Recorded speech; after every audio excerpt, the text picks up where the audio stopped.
والصلاة والسلام على سيد المرسلين وعلى آله وأصحابه أجمعين.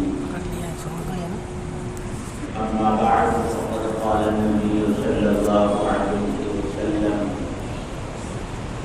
اللهم بارك لنا في رجب وشعبان وبلغنا رمضان، أو كما قال عليه الصلاة والسلام. وقال النبي صلى الله عليه وسلم: لا فرع ولا عتيرة، أو كما قال عليه الصلاة والسلام. محترم بزرگوں اور دوستوں، یہ مہینہ جس کی آج 16 تاریخ ہے، قمری مہینہ رجب المرجب، اس کے بعد آنے والا مہینہ شعبان کا ہے اور پھر رمضان المبارک شروع ہونے والا ہے۔ اللہ تعالیٰ نے جس دن اس کائنات کی تخلیق فرمائی، زمین اور آسمان کو پیدا فرمایا، اسی دن اللہ نے سال کے 12 مہینے بنائے اور ان 12 مہینوں میں سے 4 مہینے قابل احترام بنائے۔ ان 4 مہینوں کی اللہ کے نزدیک خاص فضیلت ہے اور خاص مقام اور مرتبہ ہے۔ 3 مہینے تو مسلسل آتے ہیں: ذوالقعدہ، ذوالحجہ اور محرم، یہ ترتیب وار آتے ہیں، اور پھر چند مہینوں کو چھوڑ کر یہ مہینہ جس کو رجب المرجب کہا گیا یہ آتا ہے۔ یہ 4 مہینے ہمیشہ قابل احترام رہے ہیں، حتیٰ کہ زمانے جاہلیت کے لوگ بھی ان 4 مہینوں کا احترام کرتے ہیں۔ ان کے یہاں لڑائی جھگڑا، قتل و قتال، آپسی خونریزی یہ معمول کی چیز تھی،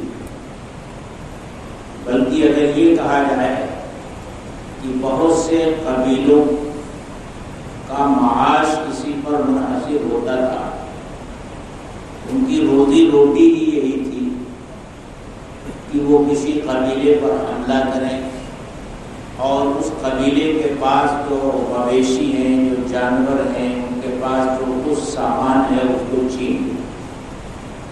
اس طرح کی لڑائیاں عربوں میں ہوتی رہتی تھی، لیکن اپنی تمام تر خرابیوں کے باوجود وہ لوگ بھی ان 4 مہینوں کا احترام کرتے تھے۔ حتی الامکان ان 4 مہینوں میں لڑائی اور جھگڑے سے اجتناب کرتے تھے۔ البتہ کبھی کبھی ایسا ہوتا تھا کہ جب 2 قبیلوں کے درمیان لڑائی چل رہی ہوتی تھی اور کوئی فیصلہ نہیں ہوتا تھا، تو وہ ایک کام یہ کرتے تھے کہ یہ اعلان کر دیتے تھے کہ اگر لڑائی کے دوران مثلاً یہ رجب کا مہینہ آ گیا اور لڑائی انہیں آگے جاری رکھنی ہے، تو یہ کہہ دیا کرتے تھے کہ اس سال رجب کا مہینہ بعد میں آئے گا اور شوال کا مہینہ پہلے، شعبان کا مہینہ پہلے آئے گا۔ اس طرح یہ آگے پیچھے کر دیا تھا۔ قرآن کریم نے ان کی اسی حرکت کو نسی کہا ہے، انما النسیء زیادۃ فی الکفر، وہ ایسا کیا کرتے تھے۔ تو یہ مہینہ قابل احترام مہینہ ہے۔ زمانے جاہلیت میں لوگ اس مہینے میں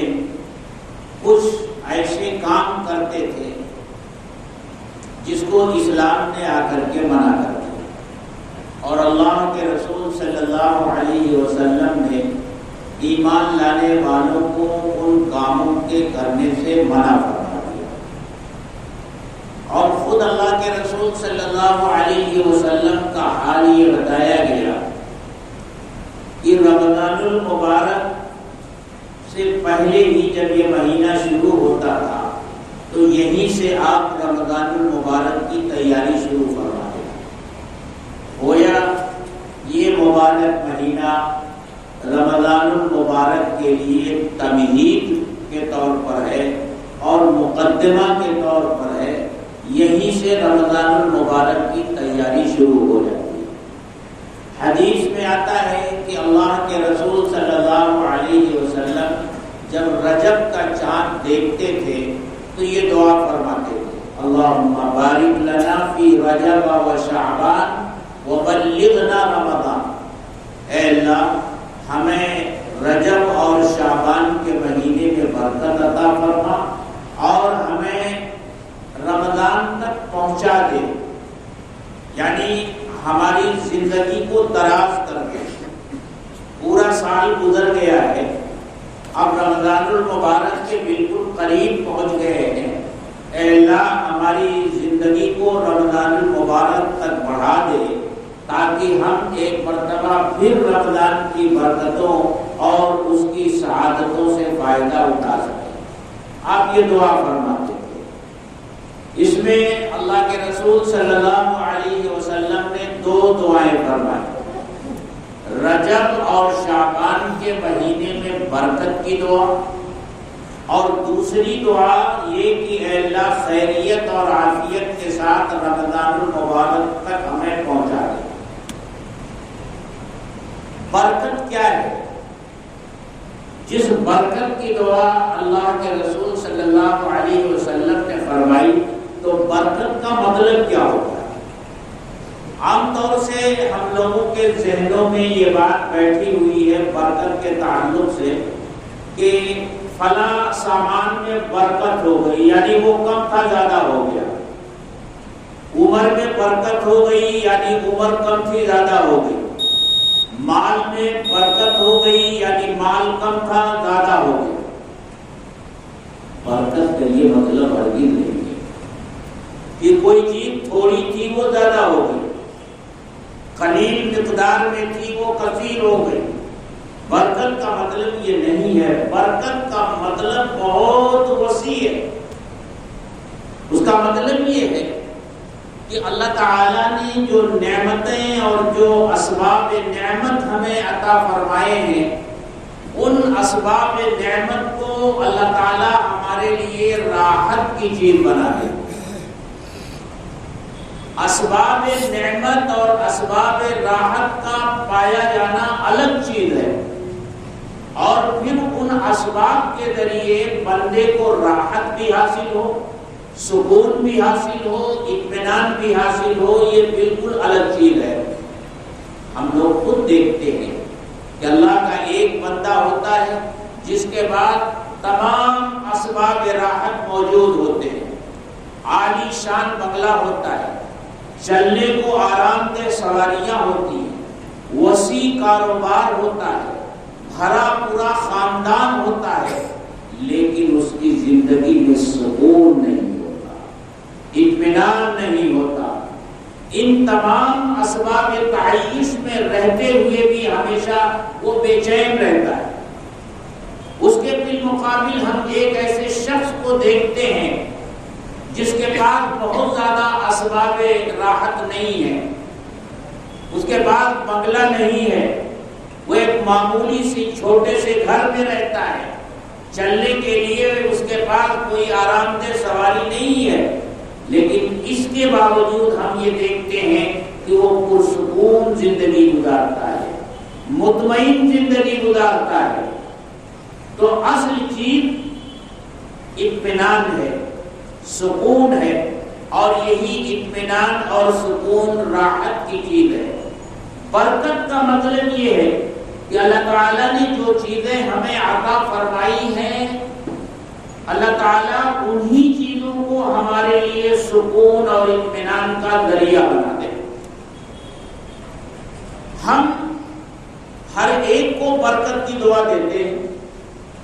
مثلا کسی نے بلایا کہ بھئی آ جائیے، ہم نے ایک نیا فلیٹ خریدا ہے، آپ گئے، ہم گئے اور اس کو دیکھ کر کہا کہ اللہ مبارک کرے۔ کسی نے کوئی گاڑی خریدی، ہم کہتے ہیں اللہ مبارک کرے۔ کسی نے کوئی دکان شروع کی، ہم کہتے ہیں اللہ مبارک کرے۔ کسی کے ہاں اولاد ہوئی، ہم جا کر کہتے ہیں اللہ مبارک کرے۔ اسی طرح کسی کا نکاح ہوا، ہم پہنچتے ہیں، ہم یہ کہتے ہیں اللہ مبارک کرے۔ تو اس مبارک کرے کا کیا مطلب ہے؟ یعنی ہم یہ کہتے ہیں کہ اللہ اسے آپ کے لیے مبارک کی، برکت کی چیز اور برکت کی جگہ بنائے۔ کیا مطلب؟ جو نکاح آپ نے کیا ہے، اس نکاح کو اللہ آپ کے لیے سکون اور اطمینان کی چیز بنائے۔ یہ کوئی ضروری نہیں ہے کہ آدمی نے نکاح کر لیا، خوب دھوم دھام سے شادی کی اور خوب لمبا چوڑا ولیمہ کیا، ہزاروں لوگوں کو بلایا اور پھر دھوم دھام سے شادی ہونے کے بعد اس شادی کے ذریعے گھر میں سکون بھی آئے، اطمینان بھی آئے، میاں بیوی کی زندگی میں خوشگواری بھی ہو، ان کے تعلقات اچھے بھی ہوں، یہ کوئی ضروری نہیں ہوتا۔ بلکہ ایسا بھی ہوتا ہے، شادی تو ماں باپ نے بڑے حوصلے کے ساتھ کی، لیکن بہو گھر میں آئی اور چند مہینوں کے بعد گھر میں جھگڑے شروع ہو گئے، سکون اور اطمینان ختم ہو گیا۔ تو برکت کا مطلب سکون اور اطمینان حاصل کرنا ہے۔ اللہ کے رسول صلی اللہ علیہ وسلم اسی کی دعا فرماتے تھے، وَبَارِكْ لَنَا فِي مَا أَعْطَيْتَ، اے اللہ ہمیں برکت عطا فرما ان نعمتوں میں جو تو نے ہمیں دی، جو نعمتیں تو نے ہمیں دی ہیں ان میں برکت عطا فرما۔ تو نے مال دیا ہے، مال میں برکت عطا فرما، یعنی اس مال کو سکون اور اطمینان کی چیز بنا۔ اولاد کی نعمت تو نے دی ہے، اولاد کو دین کی راحت اور سکون اور اطمینان کی چیز بنا۔ جو جو نعمتیں اللہ تو نے دی ہیں ان نعمتوں میں ہمارے لیے سکون اور اطمینان پیدا فرما۔ یہ ہے میرے دوستو برکت کا مطلب۔ اسی لیے حدیث میں کیا فرمایا گیا نکاح کے تعلق سے، ان اعظم النکاح برکۃ ایسرہ مؤونۃ، سب سے زیادہ برکت والا نکاح وہ ہے جس میں خرچ کم ہو، کم سے کم خرچ ہو، برکت والا وہ نکاح ہے۔ اللہ کے رسول فرماتے ہیں اس نکاح کے ذریعے گھر میں سکون آتا ہے، اطمینان آتا ہے، گھروں کے لڑائی اور جھگڑے کم ہوتے ہیں۔ تو برکت کا مطلب اطمینان اور سکون اور راحت ہے۔ اسباب راحت کی فراوانی کا نام برکت نہیں ہے کہ کسی کے پاس بہت زیادہ مال ہو جائے تو یہ مال میں برکت ہو گئی۔ مال کم ہو لیکن اس میں اطمینان اور سکون ہو، یہ برکت۔ عمر میں برکت کا مطلب یہ کہ بھئی ہر ایک کی جو عمر ہے اس کا سانس سانس لکھا ہوا ہے، اس میں نہ ایک سانس کا اضافہ ہو سکتا ہے، نہ ایک سانس اس کی کم ہو سکتی ہے، موت کا وقت مقرر ہے۔ تو زندگی میں برکت کا مطلب یہ ہے کہ جتنی زندگی ہے اللہ اس میں سکون اور اطمینان نصیب فرمائے، اور اسی عمر میں اللہ تعالیٰ اپنے اس بندے سے ایسے بہت سارے مفید کام لے لے گا کہ جو کام لمبی لمبی عمر پانے والوں سے نہیں ہو سکے گا، چھوٹی سی عمر میں اللہ اس سے بڑے کام لے لے گا۔ یہ ہے برکت کا مطلب۔ تو اب اللہ کے رسول صلی اللہ علیہ وسلم نے رجب اور شعبان میں برکت کی دعا فرمائی۔ تو کیا رجب کا مہینہ اگر 30 دن کا ہے تو کیا وہ 35 دن کا ہو جائے گا، بڑھ جائے گا؟ برکت کا یہ مطلب ہے؟ یا 29 کا چاند اگر ہوا تو وہ 30 دن ہو جائے گا یا اس سے زیادہ ہو جائے گا؟ نہیں، دن مہینے کے وہی ہوں گے، شعبان کے دن وہی ہوں گے جو اس کے ہیں۔ اس میں برکت کا مطلب یہ ہے کہ اللہ تعالیٰ ان دونوں مہینوں کو اپنی عبادت اور فرما برداری میں گزارنے کی توفیق عطا فرمائیں گے۔ ان دونوں مہینوں کے دنوں کو، راتوں کو صحیح استعمال کی اللہ توفیق عطا فرمائیں گے، وقت کی ناقدری سے اللہ بچائیں گے، وقت کو ضائع کرنے سے اللہ بچائیں گے۔ یہ ہے برکت کا مطلب۔ تو اللہ کے رسول صلی اللہ علیہ وسلم کی یہ دعا ہوتی تھی، اللہم بارک لنا فی رجب و شعبان، اے اللہ رجب کے مہینے میں اور شعبان کے مہینے میں ہمیں برکت عطا فرما، یعنی ان دونوں مہینوں کا صحیح استعمال کرنے کی ہمیں توفیق عطا فرما، اپنی رضا کے لیے ان کا استعمال کرنے کی توفیق عطا فرما، اور ان دونوں مہینوں میں جو تیرا عظیم مہینہ آگے آ رہا ہے رمضان المبارک، اس کی تمہید کے طور پر یہیں سے تیاری کی ہمیں توفیق عطا فرما۔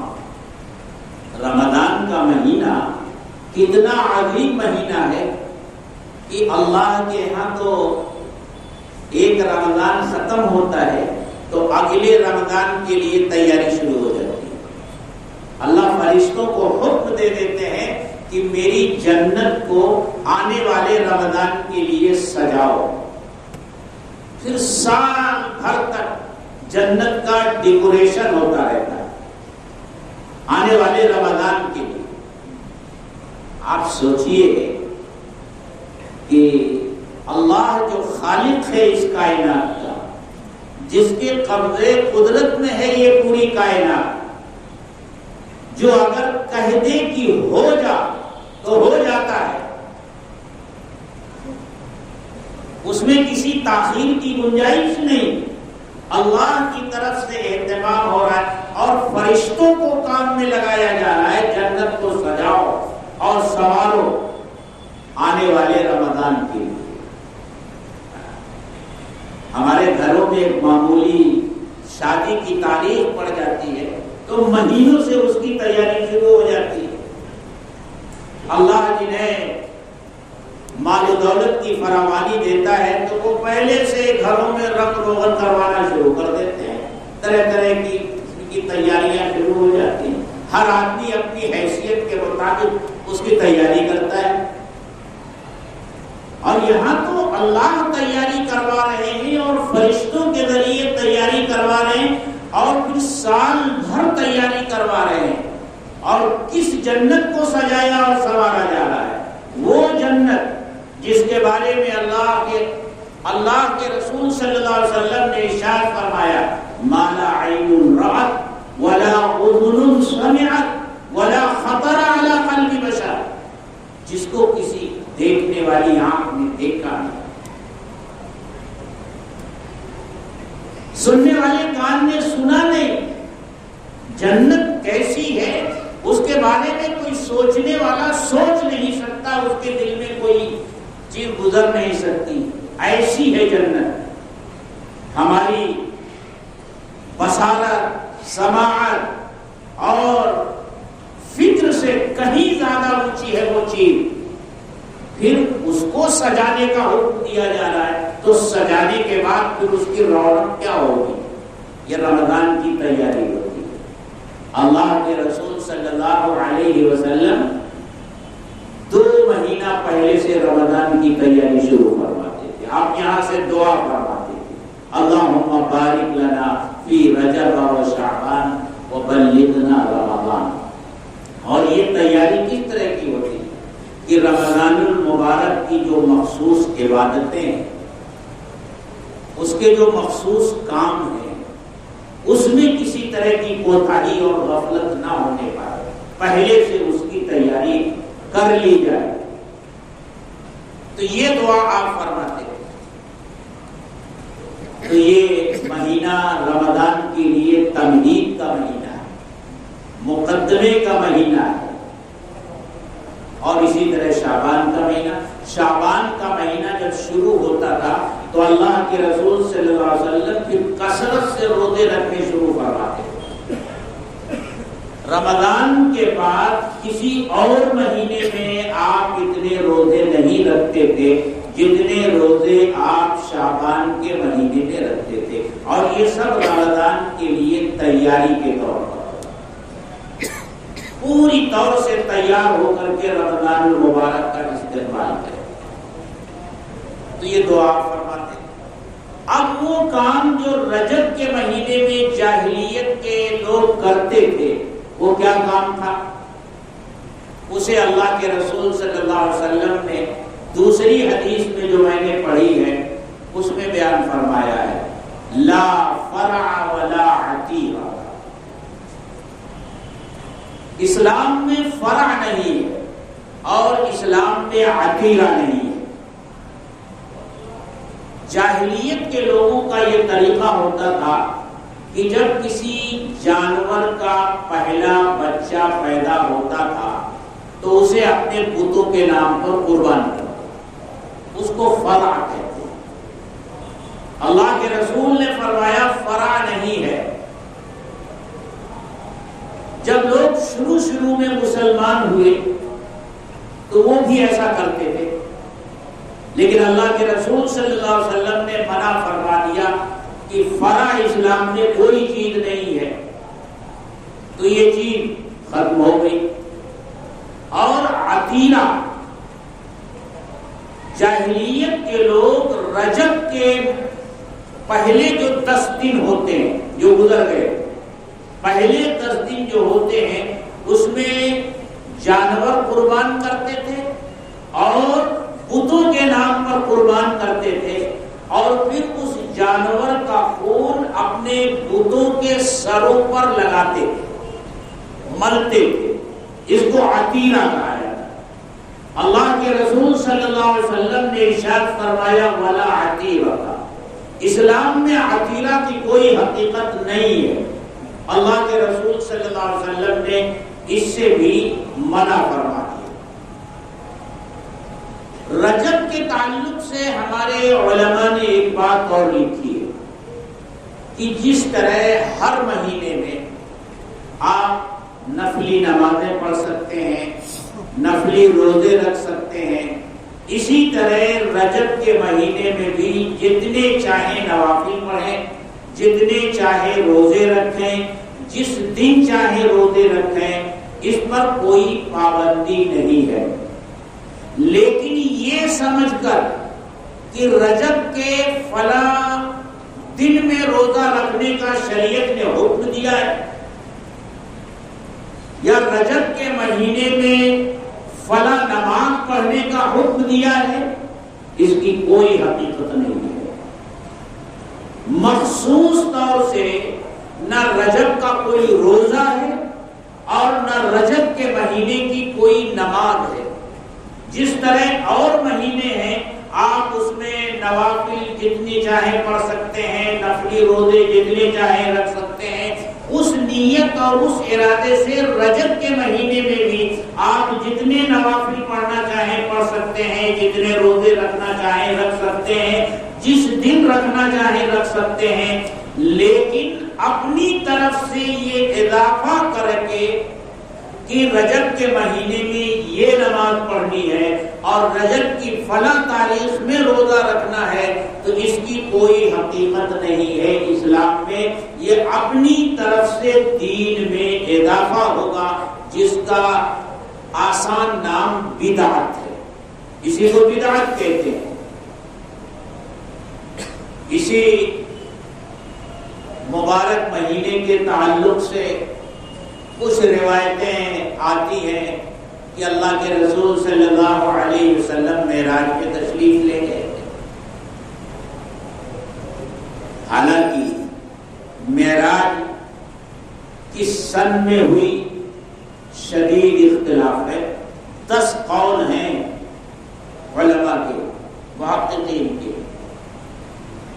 سال میں اختلاف، مہینے میں اختلاف، دن میں اختلاف، نہ شریعت کی طرف سے کوئی سال متعین، نہ کوئی دن متعین، نہ کوئی مہینہ متعین۔ جس طرح اور مہینوں کے بارے میں روایتیں ملتی ہیں، رجب کے مہینے میں بھی ملتی ہیں، لیکن ہمارا حال یہ ہو گیا ہے کہ ہم لوگ دین کو اپنی رائے سے سمجھتے ہیں، ہمیں جو پسند آئے، جو ہماری خواہش کے مطابق ہو، وہ دین ہے۔ یہ ایسا ہی ہے جیسے رمضان المبارک کی 27ویں شب کو ہم نے شب قدر کے طور پر متعین کر لیا ہے کہ یہی ہے شب قدر، چاہے وہ شب قدر ہو یا نہ ہو۔ اللہ کے رسول صلی اللہ علیہ وسلم نے متعین تو فرمایا نہیں، آپ نے تو تلاش کرنے کا حکم دیا کہ رمضان المبارک کے اخیر عشرہ کی طاق راتوں میں اسے تلاش کرو۔ ہاں، اس کا احتمال زیادہ ہے کہ وہ 27ویں شب میں ہو، لیکن متعین ہو گئی، یہ تو ہم نے کر لیا نا اپنی طرف سے، اور دین ہماری پسند اور ہماری رائے کا نام نہیں ہے۔ اس لیے شب معراج اگر اسی مہینے میں آئے یا معراج سمجھ لیجئے اسی مہینے میں ہوئی، تو ہمیں یہ دیکھنا ہوگا کہ معراج تو مکی زندگی میں ہوئی ہے۔ اللہ کے رسول صلی اللہ علیہ وسلم مکہ میں تشریف فرما کے اور پھر وہاں سے ہجرت کر کے مدینہ تشریف لائے۔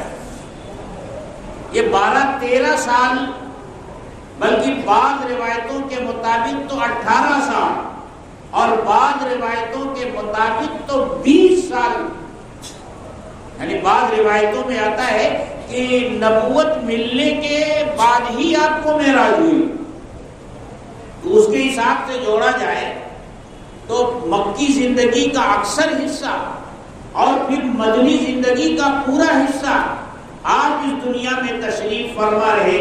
ہمیں یہ ڈھونڈنا ہوگا کہ یہ رات جب آتی تھی آپ کی زندگی میں تو آپ کیا اہتمام فرماتے تھے، آپ کا عمل کیا ہوتا رہا، یہ ہمیں تلاش کرنا ہوگا، اور وہی دین ہوگا، اور اسی کے مطابق عمل کرنا، دین پر عمل کرنا ہوگا۔ بہرحال اسی مہینے میں عام طور سے شب معراج منائی جاتی ہے۔ اب شب معراج کی حقیقت کیا ہے اور خود معراج کا واقعہ کیا ہے، انشاءاللہ اس سلسلے کی گفتگو اگلے جمعہ کو ہوگی اور کچھ تفصیل سے ہوگی، اس لیے تھوڑا سا وقت اور لگے گا۔ اگلے جمعہ کو تھوڑا پہلے شروع کریں گے اور تھوڑا آخر میں بات آگے بڑھائیں گے۔ آپ بھی پہلے تشریف لائیں گے تو انشاءاللہ ایک ہی جمعہ میں بات مکمل کر لیں گے۔ اللہ تعالی ہم سب کو اپنے دین کی سمجھ عطا فرمائے۔ وآخر دعوانا الحمدللہ۔